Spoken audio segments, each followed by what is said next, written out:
the day that I never thought would come. We've seen Scotland qualify for a major tournament. Now, I'm not slagging off Scottish football. You lot know that I have a lot of good things to say about the game up in Scotland. There is certainly a lot of good stories, and yeah, this one is massive and it's huge news. So congratulations to all the Scottish football fans and to all the players, you know, Steve Clarke, the manager, and everyone connected to Scotland.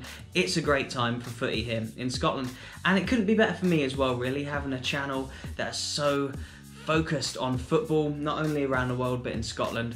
Great stuff. And here's my reaction, and we'll also be looking through a few key dates for Scotland as well as the Euros as a whole, to see kind of when the big moments are and what to look out for in the coming months and obviously next year. Obviously the Euros was supposed to be this year. It is to be hosted in a number of countries, a number of cities around Europe. However, obviously due to the pandemic, it has to be pushed back to 2021. So the dates of the competition are the 11th of June to the 11th of July 2021. The first game of the tournament will be Turkey versus Italy in Rome at 9 o'clock in the evening. I'm not sure if that is local time or our time, but it will be 9 PM, it will be a nighttime match. And then, so Scotland are not only qualified for the Euros, but they are in England's group, which means they'll be playing England at Wembley. But before they do play England at Wembley, their first game will be against the Czech Republic, 3 o'clock in Glasgow in Hampden. Let's just pray to the Lord that the vaccine's good enough so that people can go out and about and the stadiums can be filled, because what an occasion that's going to be. The only thing that's kind of a little bit disappointing about this is the whole Liverpool, Harrogate and Leeds kind of conundrum is what I want to call it. Liverpool won their first league title for 30 years. Leeds got back into the Premier League after 16 years, and Harrogate made it up into a league that I don't think they'd ever been into before. And to have no fans celebrating that, it's a little bit of a disappointment. And I don't want the same to happen for Scotland at the Euros. I want fans to be there, otherwise it will just seem a little bit like a missed opportunity, like it did for those 3 clubs I just mentioned. So, yes, Scotland, first game will be against the Czech Republic at home. And then if I scroll down here, the second game, a night timer.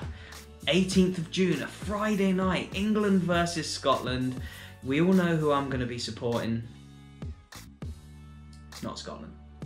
And then their last game will be against... where are they? And their last game will be against Croatia, again in Glasgow. So England, Scotland, Croatia, Czech Republic. We've got 2 British teams, 2 hosts of the tournament up against each other. And yeah, it could be absolutely massive. And then, so who would play? Right, so what group are we in then? We are in Group D. So Group D would go on to play...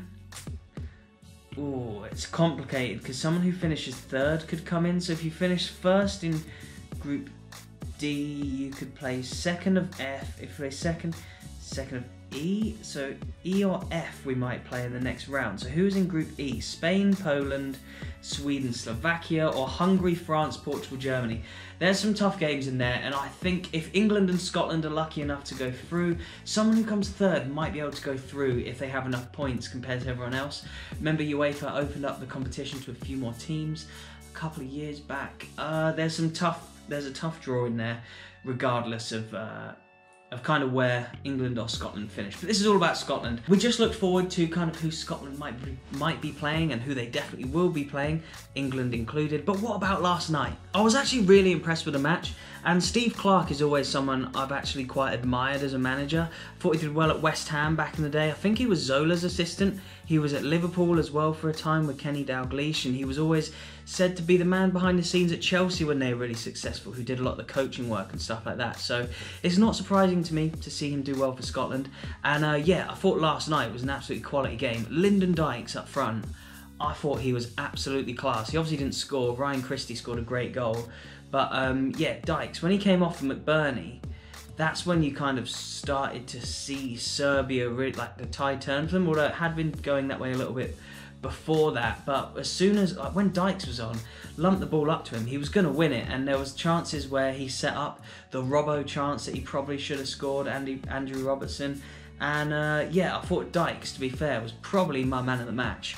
But yeah, Christie's obviously going to be remembered for the goal. And I thought Ryan Jack had a good game as well. Obviously David Marshall in goal, 35 years old. You wonder how many chances players like that have left for Scotland, and then, yeah, to go and do something like that to qualify for a tournament, it's absolutely huge.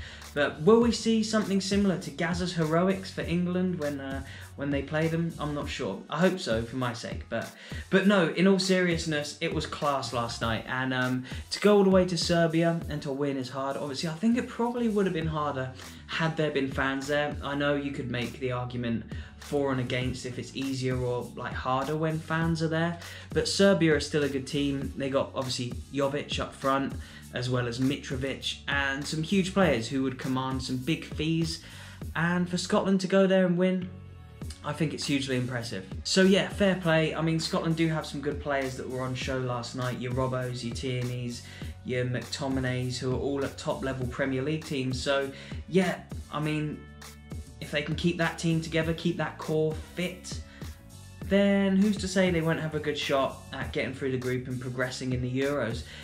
It'd be a shame to see them go there and do kind of not very well, and to not play well and not score goals. I lived in Australia for a while, as a lot of you may or may not know, and Australia would qualify for most World Cups. However, when they get there, they barely score goals, and I think at their last World Cup they scored twice, both from the spot, I'm pretty certain, and it's just a little bit depressing, and it's a bit like you get all that way and then you don't play very well. I wouldn't like to see that happen to Scotland. Obviously I want England to win, I want them to go all the way. But yeah, it would be good to see Scotland do well and actually play well and score some goals and play some good attacking football. And if they play like they did last night, then I can't see why that won't happen.